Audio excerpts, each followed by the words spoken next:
This is CBC Here and Now.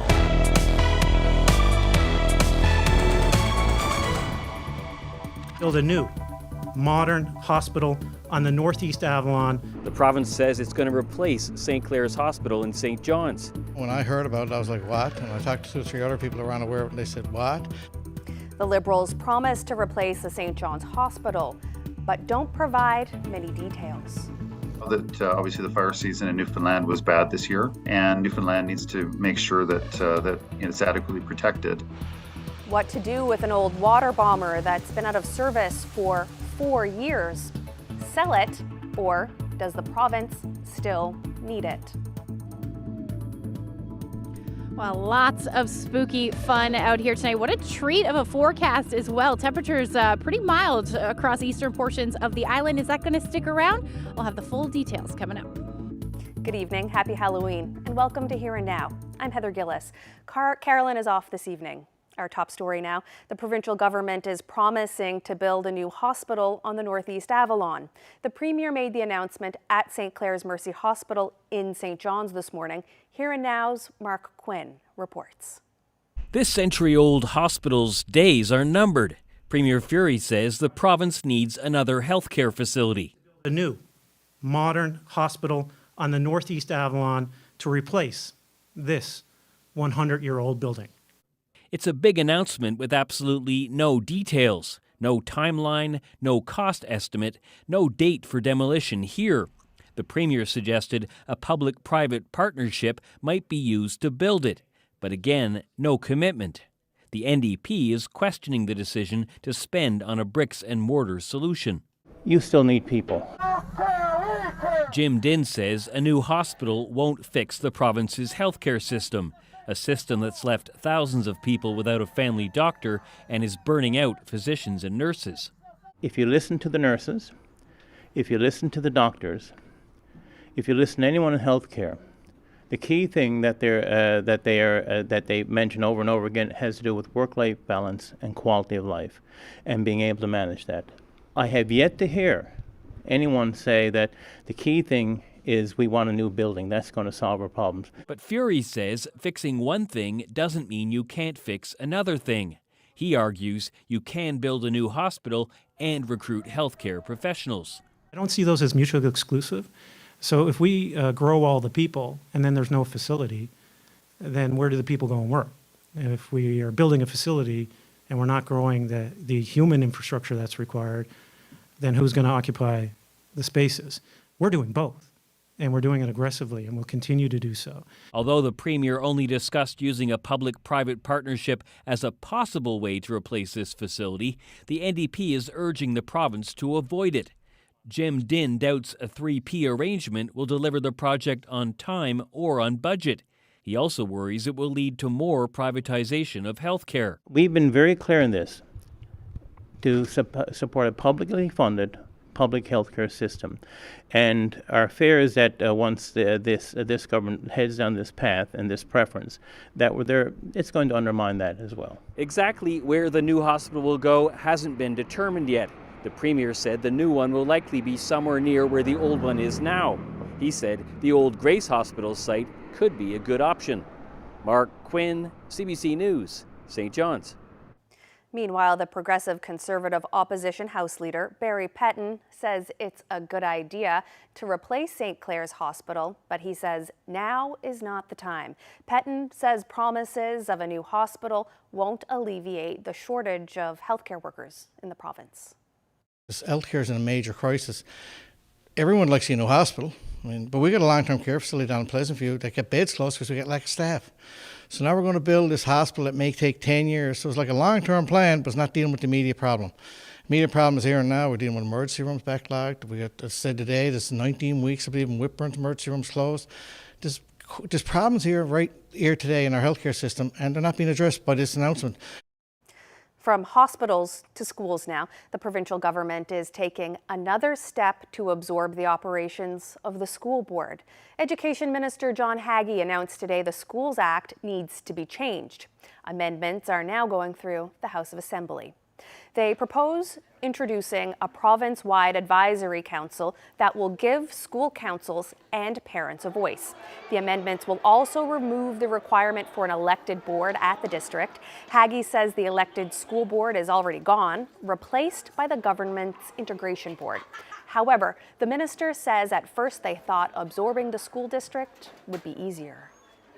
Originally, we had thought that we could simply dissolve the school district and just take it over, but there are some challenges with that. There's some labour relations issue, there's reporting structures, and it was obvious to the integration board and the integration teams that we could go a slightly different route and start with, say, policy individuals and that kind of thing. So in terms of the start, it's already begun. In terms of people actually starting to move, that should start to happen over the course of January and the first half of next year. Haggie says the current school board could still legally exist until the end of next year.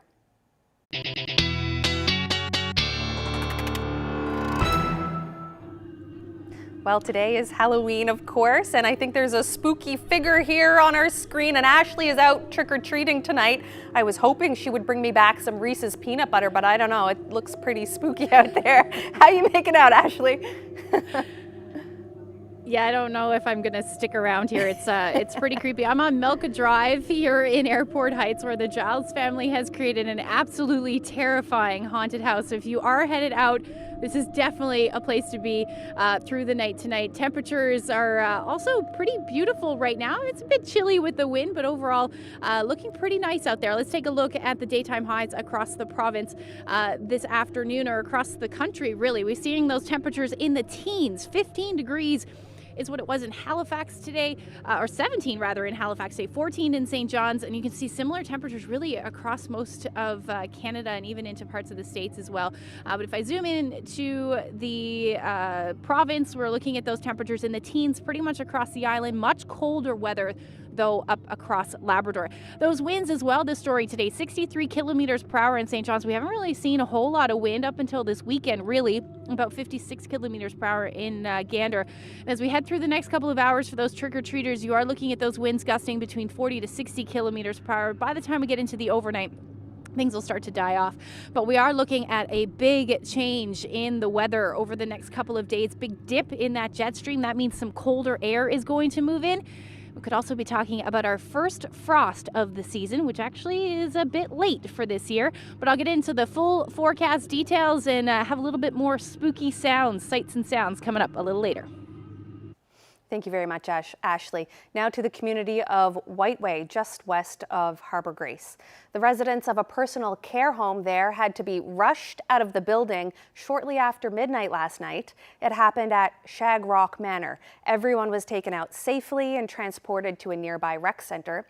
3 fire departments responded to a fire that started just outside the main entrance of the building. Police say it was not suspicious. And police are in the woods around 3 Island Pond in Paradise tonight. They're investigating the discovery of human remains. The Royal Newfoundland Constabulary was called to the area just before 11 this morning. Officers are now working with the Office of the Chief Medical Examiner to identify the person and figure out the cause of death. To the courts now. Drugs, guns, and self-defense are at the heart of a murder trial in Happy Valley Goose Bay. The trial officially began this afternoon. Vincent Ward has been charged with second-degree murder. The Crown alleges he shot another man, Vincent Belanger Dampierre, in April 2018 in Labrador City. The Crown alleges that Ward was taking cocaine and speed and hadn't slept in days. The Crown says both the accused and victims had meth and cocaine in their systems. The Crown also alleges that witnesses saw Ward load a rifle and shoot an unarmed Belanger Dampierre in the face. However, lawyers for Ward are arguing self-defense. The defense says Belanger Dampierre initially pointed a gun at Ward, who then shot back. The jury trial is set to resume tomorrow and last for about 3 to 4 weeks. And there was a significant and unexpected jump in the price of gasoline over the weekend. The price shot up almost 10 cents a litre on Saturday. The maximum price on the Avalon Peninsula is now $1.93 a litre. In Labrador, it's $2.28. The cost of most other fuels also increased. Diesel is up by 8 cents a litre. Furnace oil increased by more than 7 cents. Stove oil is up 5 cents on the island and nearly 8 cents in Labrador. The Public Utilities Board blames recent commodity market developments for the increases. The province is still trying to figure out what to do with a damaged water bomber that's been out of service since 2018. Now the company behind the aircraft has a possible solution. Here and Now's Rob Antle reports. A water bomber captured in action fighting a fire on the Avalon Peninsula this spring. A provincial government aircraft like this one was damaged in an accident more than 4 years ago, and its future has been up in the air, in part because the estimated repair bill is $10 million. The province had plans to sell it until this summer's forest fires made them think again about whether to fix it instead and put it back in service. Now, a possible option. We know that obviously the fire season in Newfoundland was bad this year, and Newfoundland needs to make sure that it's adequately protected. But we do have an interest in making sure that that aircraft is usable, and we'd love to use it as our flight test vehicle for sure. De Havilland Aircraft of Canada is manufacturing a next-generation water bomber to help fight the ravages of climate change and protect people and communities. It's based on the type of plane used in the provincial fleet here. De Havilland wants to use the out-of-service water bomber to do flight testing as part of the certification process with Transport Canada to get the new model in the air. From the flight test vehicle perspective, yes, we'd like to get our hands on an aircraft, whether it's this one or another one, as quickly as possible so that we can develop the next generation of water bomber for sure. Sweeney says they could buy it, repair it and then lease it, or simply just fix it.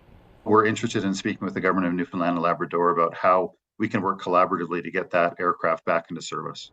The company says it has had discussions with the government since the water bomber was damaged back in 2018, a process they now hope could ramp up. Rob Antle, CBC News, St. John's. In other news now, a couple of hundred people gathered in St. John's on Saturday to protest against the regime in Iran. Organizers hope their show of solidarity will stretch around the world. The streets of Iran have been the site of protest for more than 40 days now. It's following the death of 22-year-old Mahsa Amini while in police custody. Some watchdogs say at least 234 people, including 29 children, have been killed in the protests. A local organizer in St. John's says it's important for people across the globe to continue to speak out against the Iranian regime. We want from people of the world, people of Canada, first of all, please be our voice. You might not know that, but being our voice, even sharing our story on social media, can save lives. Here, I have the name of my brothers and sisters. They were killed on the streets. Most of them are children. Most of them are under 20 years old. And they were just shooted and died because they wanted freedom and normal life.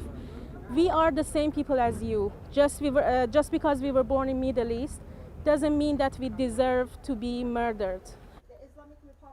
Saturday's rally was one of dozens across Canada and across the world. Now to an event that welcomed newcomers from India, which was held at the Hindu temple in St. John's over the weekend. The event was organized by the Newfoundland and Labrador Malayali Association.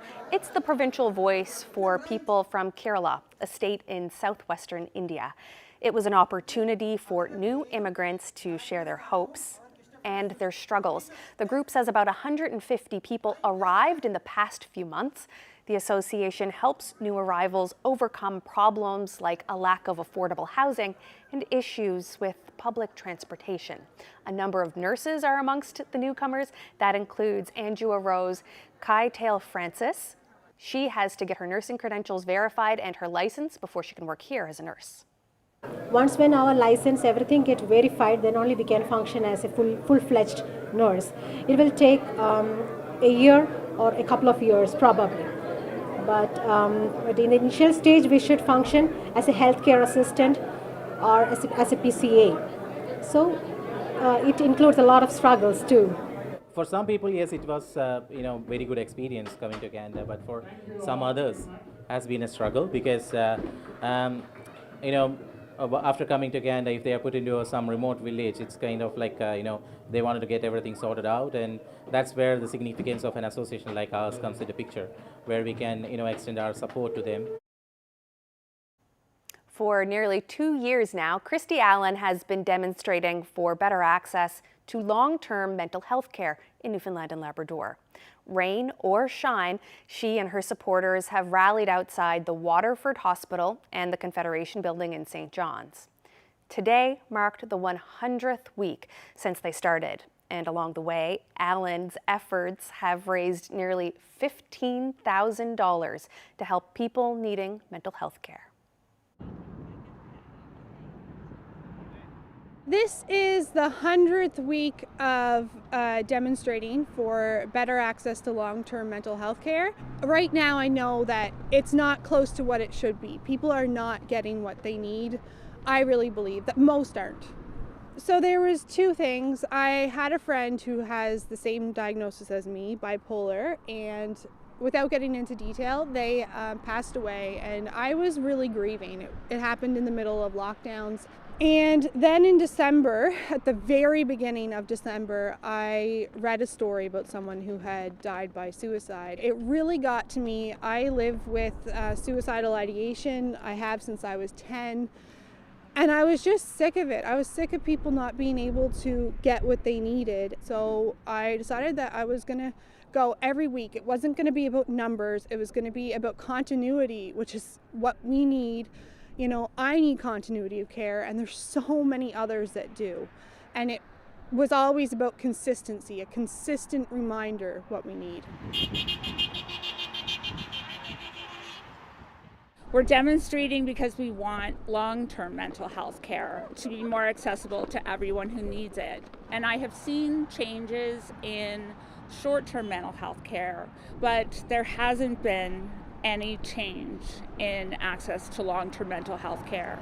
And for people who live with chronic mental illnesses, long-term mental health care is essential. We want members of all parties to be thinking about and asking questions about what can we do to make long-term mental health care more accessible. We really just want to say to the government, we're not going away. It's so easy to say, here is a one-time program, you'll be okay. It's not.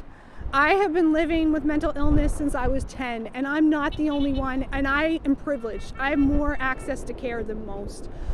Please think about chronic mental illness as you would a physical illness that needs checkups and constant care. Just please care.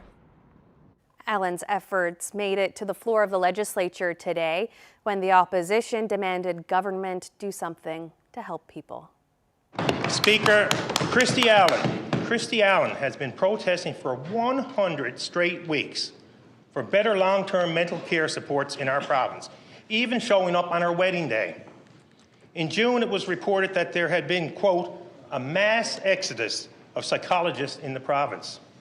I asked the minister, when will long-term mental health care get the attention it deserves, or will Christy have to protest another 100 weeks? The Honourable the Minister of Health and Community Services. Mr. Speaker, this government, under the Premier and the former Minister of Health, have put in a number of initiatives to reduce wait times, improve mental health care in this province, Mr. Speaker, and those results are clear. Have we got all of the work done? No, certainly not. There is much more to be done. The psychologist that the member speaks of, Mr. Speaker, there is an issue. We do want to attract and recruit these healthcare professionals, Mr. Speaker, and we are working on that. I can assure him and all of the people of this province that this is a priority for this government.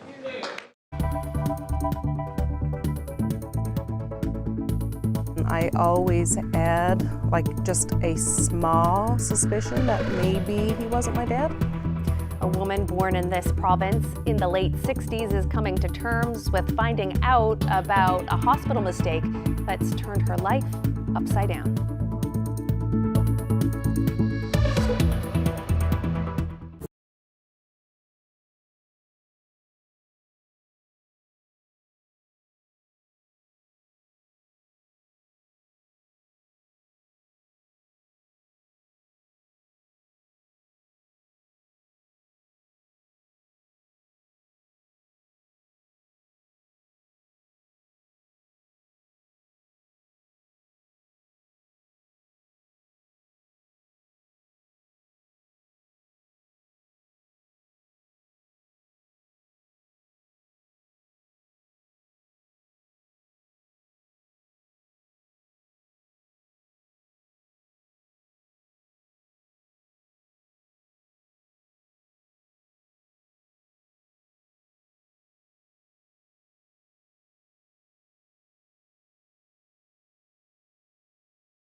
Welcome back to Here and Now. A Yellowknife woman had her life and identity turned upside down last January. It was when she discovered she had been switched at birth. Caroline Weir Green was born at the Springdale Cottage Hospital in Newfoundland in 1969. It was on the same day as another woman named Arlene Lush. Luke Carroll reports. I've been trying to just let my family know how much they mean to me. I've been trying to make people not feel insecure of who I am and to let them know that I am the same person. Caroline Weir Green said the discovery has been devastating. But I will be totally honest with you, it didn't hit me right away. I mean, I cried the first day and I was upset, but it took weeks after before it totally set in to what had been done. The Globe and Mail reported her story first. The discovery starts with questions about her father's background. She was adopted by an aunt and raised by the person she was told was her biological father. And I always had just a small suspicion that maybe he wasn't my dad. Weir Green never had much of a relationship with the woman she thought was her birth mother. Just because of the woman who was my birth mother, she had 9 different children and whatnot. So her husband, Terry Green, the owner of Northern Fancy Meats in Yellowknife, gave her an Ancestry DNA kit for Christmas.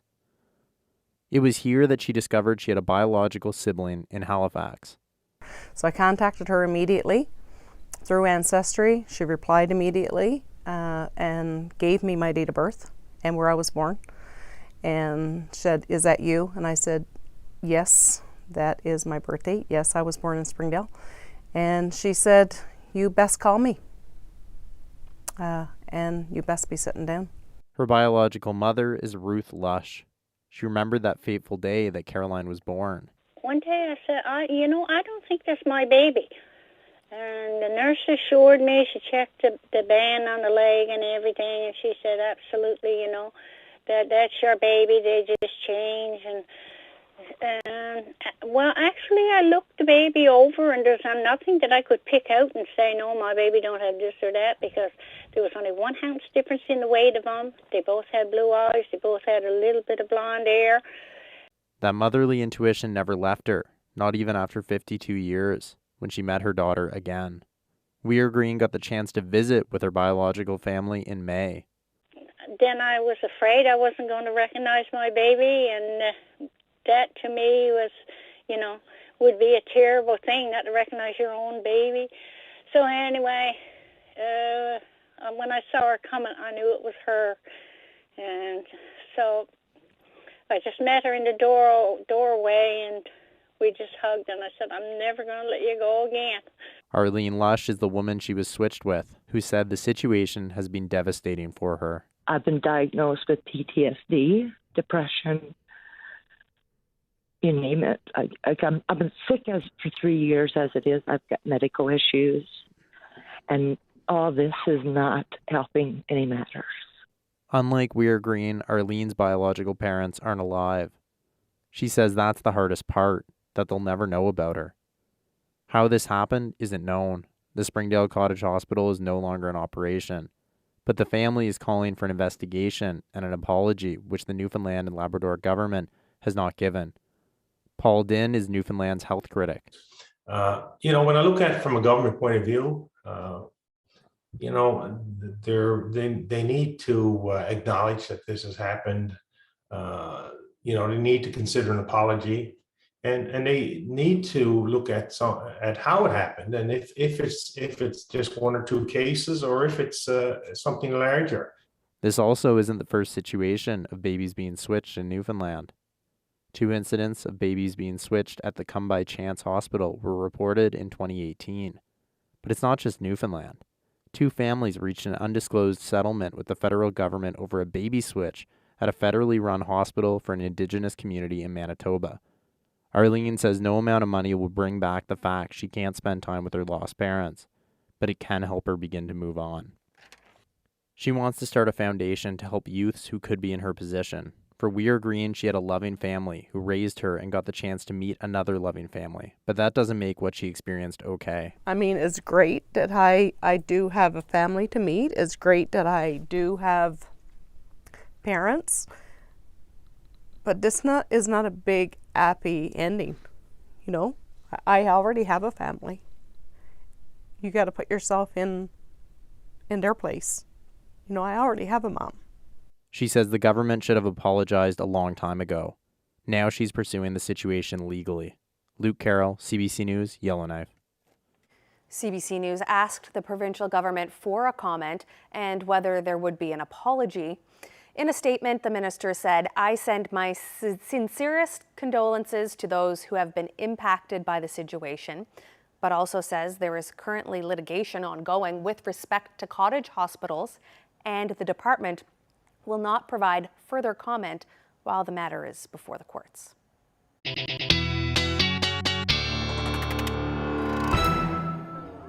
Well, Ashley, have you collected any candy yet?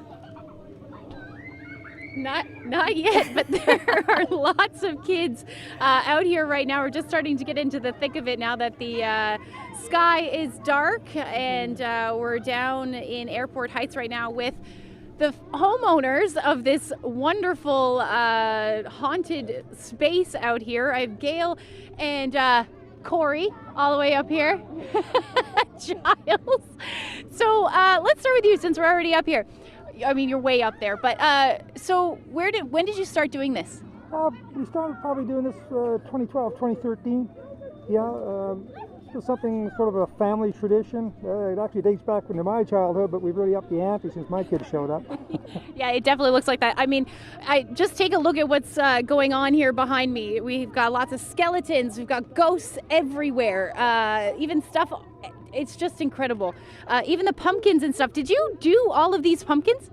Yes, the children carved all the pumpkins this year. Wow. And what's your name? Josh. And which pumpkins did you do? All of them? Most of them. Yeah. And what's your... Woo! And we've got lots of scary things happening here too. What is your favorite thing about Halloween? Scaring people. So what, over the next couple of years, are you going to continue to add to this with your parents? Yes. And so how did you choose your costume? Well, each year now we do a theme. Okay. So I was like, how about we just do scarecrows? Amazing. And I mean, the amount of effort that they have put into this this year is absolutely incredible. And they said that they're going to continue to add to this as well over the next couple of years. Lots of kids are enjoying this, and lots of kids are enjoying it because the weather is perfect tonight for Halloween for sure. Let's take a look at what the current temperatures are out there across the province. Down to about 12 or 13 degrees here in the portion of the Avalon. The eastern portion of the island, 13 degrees in Bonavista. So we're down to about 11 degrees here in St. John's right now, 12 in Badger, and temperatures up across the Big Land are much cooler at the moment, only about 2 to 5 degrees. Churchill Falls is about 1. Now, even though today we were back in the teens again this afternoon, that means that we broke a bit of a record in St. John's. 31 days. The temperature was above 10 degrees, and typically the climate average is about 9 degrees through the October rather, and the only coldest day was October 2nd at 10.9 degrees. So we definitely have lots of warm air, and tonight it looks like we broke that record, 10.8. I have to look into the numbers, but this is the warmest potentially on record, or at least since the 50s or 60s as far as temperatures go. And, last year in Happy Valley Goose Bay, you broke that record of 11.2, broke the previous record as, before, and now 2021, 11.2. So definitely having some warm Halloweens in the past, but, temperatures, even though they're nice and warm, it's a bit gusty out here. Sustained winds at about 46 kilometers per hour. It's certainly feeling a bit chillier than that, with those winds gusting around 63 kilometers per hour. So we're seeing those winds gusting all along the north coast. Twillingate, Cartwright, 37 right now. And the reason for that is where that area of low pressure is situated. So to the south of that is where we're seeing that warmer air. And then in behind that cold front is where that colder air is. And as that area of low pressure continues to track a little bit further east offshore, it'll pull some of that cloud cover with it. We're in for a pretty quiet night tonight. Maybe some more cloud moving in as we head through the evening hours, or rather overnight hours, into the first half of tomorrow morning. But overall, temperatures tonight are really going to dip. So even though we're sitting around 11 right now, they're going to dip to about 5 degrees in St. John's. Low-lying areas as well could see those minus single digits through the overnight. Now, as far as Labrador goes, you're looking at minus single digits through the night tonight. Now, tomorrow, not a whole lot going on either. Just some cloud cover to start. We may see a few flurries possible up across parts of Labrador as we get into the evening hours, likely to start as showers, but we may see some flurries move in as well, and then we'll see some showers move in, which will set the stage for a fairly wet day on your Wednesday. Temperatures tomorrow much cooler than we've been seeing, particularly for the last couple of weeks. Really the coldest day we've seen in 31 days, 8 degrees tomorrow with those winds about 10 to 15 kilometers per hour. So we'll say goodbye to the wind for a little bit. Similar temperatures as we head through central. Again, either a mix of sun and cloud or cloudy periods through the day. West Coast looking at similar forecast. Again, those showers moving in a little earlier for Port aux Basques, and then for the single digit temperatures, the story for the northern peninsula and southeastern Labrador. And then for the rest of the big land, you're looking at those temperatures in the single digits. Now, stay with us. We are going to take a look at last night's Fiona fundraiser when I come back.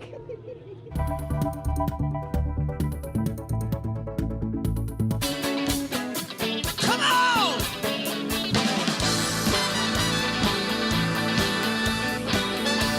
Hey. Do you remember 24th night of September? Love was changing the mind of pretenders while the clouds stole the night away.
Welcome back to Here and Now. Tonight we're out here enjoying some Halloween fun, but last night we were enjoying some of the province's favorite musicians to benefit the victims, or the people affected, I should say, of post-tropical storm Fiona. So have a little listen. Come on, let's get her going! Are you ready, Newfoundlanders, here tonight?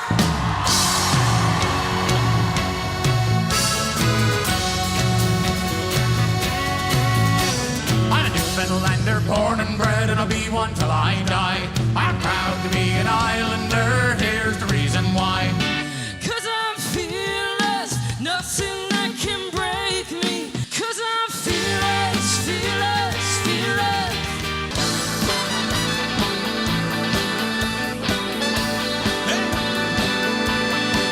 Do you remember? Oh my life, I've been able to ride on so many things that went on with my life. Oh, you're simply the best, better than all the rest. There's no need to rush anything, and you are a human being. From the rocky old steeds of the sky. We've raised $847,000. The federal government will match that, giving us a total of $1,694,000 raised tonight. Thank you, everybody. Well done. And of course, Ashley was on the stage to introduce Deantha Edmonds here at the Mary Brown Center last night, and someone else who was on the stage is Chris Andrews. Thanks. Hi, thanks for joining us. Oh, my pleasure, Heather. So tell us a little bit about how much we've raised so far. Last night was amazing. That's the only way I can explain it. I checked before we came today. I believe we're at about $1.7 million today now, including the government, the federal government matching, which is spectacular.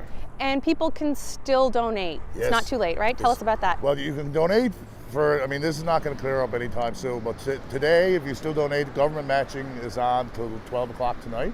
So if you donate today, the government will match the funds, and it'll continue helping the people of the Southwest Coast. And Chris, you were a big part in organizing this. Tell us how you feel now today after the show is all said and done. I'm so proud and honored to be part of a great volunteer team, a committee that came together to do this.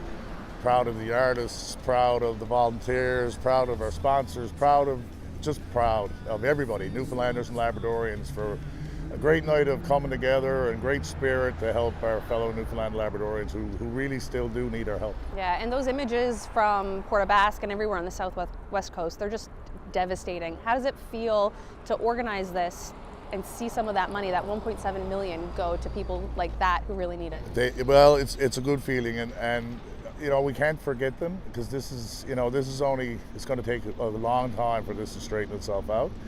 And you know, we play in these places, you know, Port aux Basques, Isle of Moore, Burnt Islands, Burgeo, Rambia.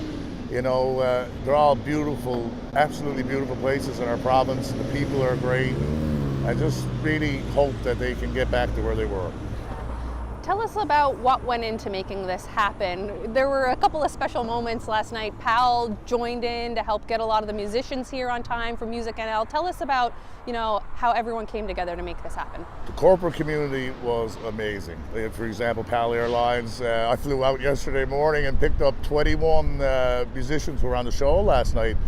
They were all Music NL winners, which was amazing. And we flew back in, and what a great effort by those acts, you know, to do that, and come in, you know, an early morning after an award show, which can be hard. And they were great, and they came in all smiles and did a great job last night. Mary Brown's, I mean, what can you say about that? 100% of the proceeds.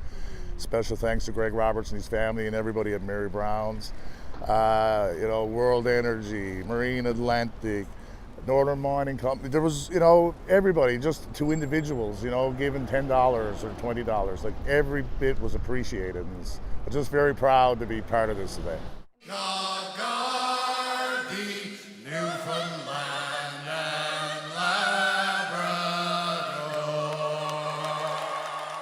I There's one thing that I have to ask you about, and that's the last song that was sung at the concert last night. It was the Ode to Newfoundland, and you found a way to make the word Labrador fit in there. Tell me a little bit about what you did in that process. Well, you know, it was sort of, as we all know, it's in the news a bit these days and stuff.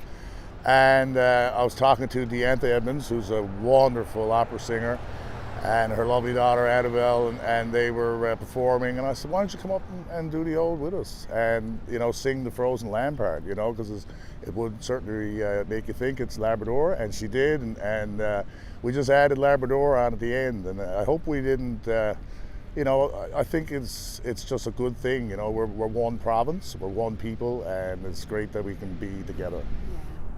All right, is there anything else that you'd like to add, Chris? Just like to say thank you to everybody from the bottom of our hearts, and it's great to be a Newfoundland and Labradorian.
Moving on now, the streets across the province are filled with young ghouls and goblins at this hour. They're scouring neighborhoods looking for a trick, but preferably a treat. And as you saw earlier with Ashley, there are certainly plenty of ghostly adventures where people can get a thrill tonight. But in Happy Valley Goose Bay, one woman is taking the idea of a haunted house to a whole new level. Here and Now's reporter Rafsan Farouk Jugal brings us that story. Autumn is in full swing in central Labrador, and that means it is that time of the year again. It's Halloween season. Well, hello! Happy Halloween! Valerie Hart remembers trick-or-treating as a child, and seeing decorations put up by her neighbors always filled her with joy. Now, she's on the other side of the door, waiting to spread that joy. It's definitely not something I had in mind to build this collection because we are running out of storage space. This takes up a lot of room, but people seem to enjoy it when they drive by, and when we have people come into the home, they love it as well. It took her 15 years to build this collection. I started small, getting, inflatables for the lawn for the kids and a little decoration in here and there, and then my love just grew, and every time I'd see something on sale, I'd keep buying more. Things can and do get expensive, so patience is the key. I said I do typically get things on sale, and believe it or not, when Halloween is over, I'll often scout out the websites and see their clearance section and see what's on sale and get it for next year. How did you even get this? So I keep checking Spirit Halloween, as I'd mentioned before, and I happened to be out there last November for an appointment, and I went to Spirit Halloween and he was 50% off. But for Hart, it's all about having fun and doing a little bit at a time every year. This is just a little display area that I have for various things, and I still have more work to do for sure, more finishing touches, but this is just a little area that I wanted to get ready as well for the dining area. Any messages that you have for the kids that are trick-or-treating? Just be very safe. Don't go on my lawn because I prefer fake bodies and not real dead bodies. There's lots of stakes and everything out there. Come and trick or treat and enjoy it, and hopefully you won't get too scared. As for what treats await for those who knock, for that, Valerie says kids just have to hold their breath and wait and see. Rafsan Farouk Jugal, CBC News, Happy Valley Goose Bay.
Welcome back. We're going to check in with Ashley to see how things are going at the haunted house where she's at tonight. But first, let's have another look at a family who goes all out with the decorating this time of year. Can you just tell me about these decorations? It's Halloween. It's a great time. It's a scary time to be around right now. So we decided to decorate this year as Pirates of the Caribbean, pirate theme, skeletons, and he's the muscle behind it and I'm the brains. Pretty much. So as the muscle behind this, I mean, this looks like quite an endeavor in terms of time and a 10-foot skeleton, a lot of muscle power into this too. Well, it took a little bit to demolish our shed and transform it into the pirate ship that it is now. So when it comes to take all this stuff down, we're kind of concerned about where we're going to put it. But it's been fun. It's been real fun. Is it all worth it? Oh, definitely. Come tonight. I mean, even the weeks leading up to it, having the kids come out and hearing the laughter, hearing the screams and everything, it makes it all worth it. Plus, you know, we're doing a food drive for our free pantry, you know, and for the neighbors in need and for the community. I mean, it's all worth it in the end. What is the best way to get treats on Halloween? Get the mask or the bag or anything that we want to get some treats in. And then you're gonna get lots of candy? Yeah. And are you gonna eat it all in one night? No. No. I'm only going to eat 5. Are you the real Spider-Man? I want this Oliver. You're just Oliver. What day is it today? No. Halloween. Spooky.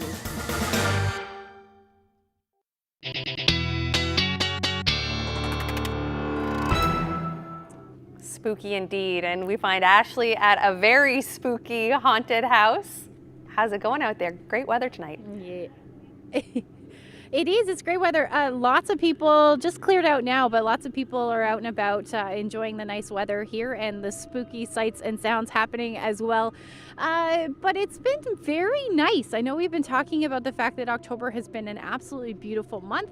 Things are about to change. We're going to see some rainy conditions move in, which is good. We need some rain for sure. But let's take a look at the forecast as we head into our Wednesday. So the showers are going to move in as we head through the overnight hours on Wednesday, continue to move through. And actually, Wednesday looks like a pretty rainy day, pretty much right across the island and then parts of Labrador as well. But in behind that cold front, we're going to see that change over to the potential for some flurries for you up across the big land, and that will continue into the evening hours. Now you can start to see some of those whites show up across the island as well, and that's because some cooler temperatures are going to move in. But for Wednesday, at least for most of the day, the eastern half of the island will be into the teens again, so 12-13 degrees.